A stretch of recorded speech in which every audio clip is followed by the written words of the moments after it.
The DMX908s is the radio we're going to go with here. It is chock full of features like wireless, Android, Apple CarPlay, HDMI. If you have Android, it will do wireless mirroring of some kind. It has the HDMI micro input if you want to do something from an iPhone.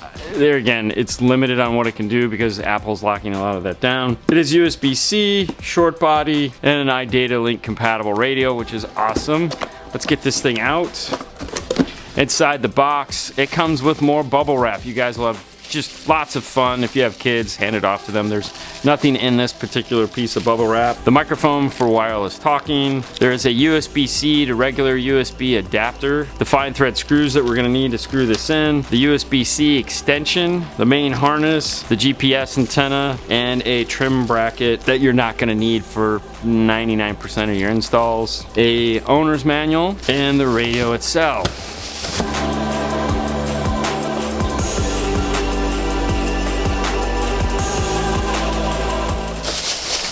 Now the reason why it comes with that trim bracket is because it actually still comes with a cage. It's one of the only radios that still does. If you need a radio with a cage, like you're doing some kind of center console mount or something like that, Kenwood is your go-to radio. And this is what it means to be a short chassis radio. Most radios come out to about here. This one does not. Let's take a look at the back of the radio. On the back of this radio, you see these two little dark U areas. There's a Phillips screw right here. And you remove that, that'll get you to your USB-C and your micro HDMI. It's designed to lock them into place. Kenwood does make a cable for their HDMI if you want an automotive grade version of it. Dash cam plugs in here, microphone plugs in there, Sirius XM. These two connectors are for the iData connection, GPS antenna. So they've made this nice little area right here. It's all laid out really nice. It's not random throughout the radio. It's kind of cool. The FM antenna is on a pigtail, which is great. And then they've split our RCAs. It's a very clean back of the radio. It's very pleasing the way they've done this. Kenwood always goes rear, front, sub, and this is no different. This is made to stay on there. It's just a little cover. There's nothing functional behind it. They just did that because there are 5 yellow connectors here. The top one here is for camera number 3, then reverse cam, and then front cam. Video out, video in, AV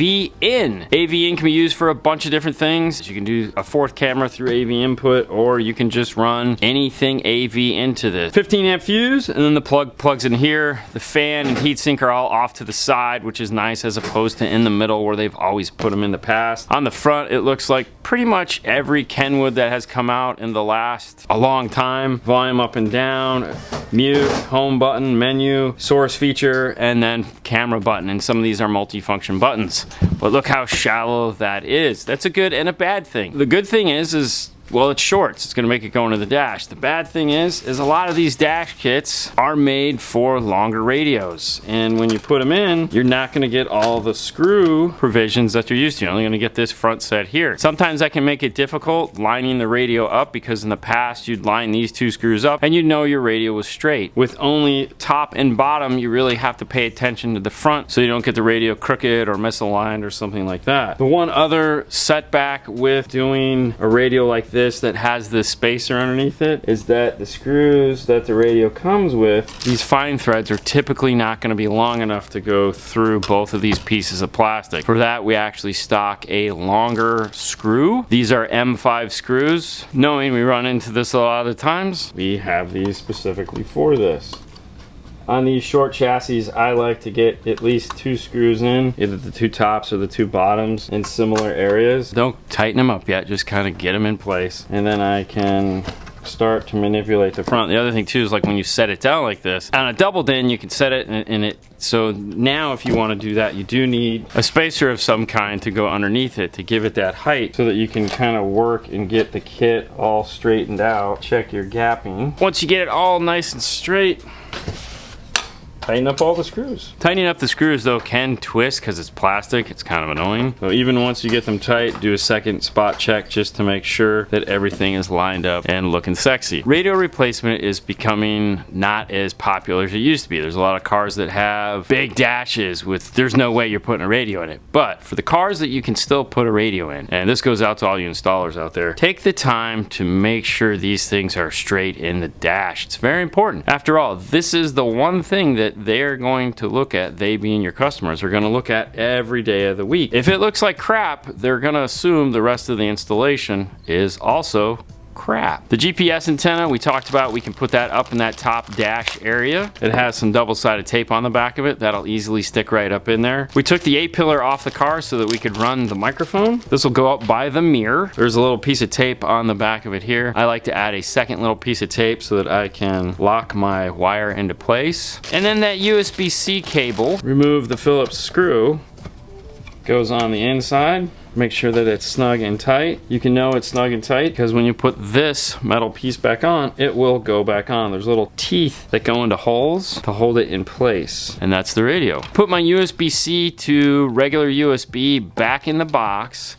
And the reason why I do that is so I know where it's at in the end, and if the customer needs it, we can just say, yeah, there's one in the box. And the last step before I forget is those two metal clips we had at the beginning. They go here and they go here. A bit of a side note on these two metal clips. These are a one and done style clip. You can try putting some glue on here to hold them in place. Not a bad idea. What's gonna happen is they're gonna go into the dash just once and then they're gonna fall off when you go to pull it back out, which means you get to go hunting for them. So glue is a great idea. The other thing too is just be aware of that. So don't like test fit it with these on if you're worried about doing something like that. The nice thing is that the brackets are strong enough to hold it in place. These are really just there to finish it off. That leaves us with this guy here, which is the main wiring harness. Oh joy, bunch of lots of wires, lots of fun. There's a second part that we need, the other end of this, and that is going to be this guy here, which is the HRT01 from iData. Now you're probably thinking, how did I figure this out? Simply enough, I went to idatalink.com or maestro.com. That'll pull up a whole page where you can download their software, which you're going to need to program this guy, which is the RR. The RR is the smart harness that's going to talk to the car. It's going to give us all the peripheral wires that we need to interface our car with. Those wires are this like pink wire here, which is VSS or vehicle speed sense. This tells the radio how fast it's moving. Reverse trigger if you're going to do any form of backup camera. Emergency brake wire if you're one of the people that likes to hook that up. In some cases the illumination wire is data controlled and we'll want our radio to dim when we turn on our lights. There could be some form of an amplifier in here or an amplified antenna that needs to be triggered to hook up this blue wire to, or the blue-white wire depending on your radio manufacturer. Kenwood is cool because they have a blue-white for the amplifier and a blue for the amplified antenna. In some cases we need an accessory wire. Car doesn't have one. The RR is going to provide that for us when it communicates with the vehicle. We have to tell this RR what type of car it's going to go into, which is a Toyota. The other nice thing too is that it will also give you all the instructions on how to wire this up. However, there is an easier way. Because this is an HR harness, we can use this guy right here, which is a Kenwood. Kenwood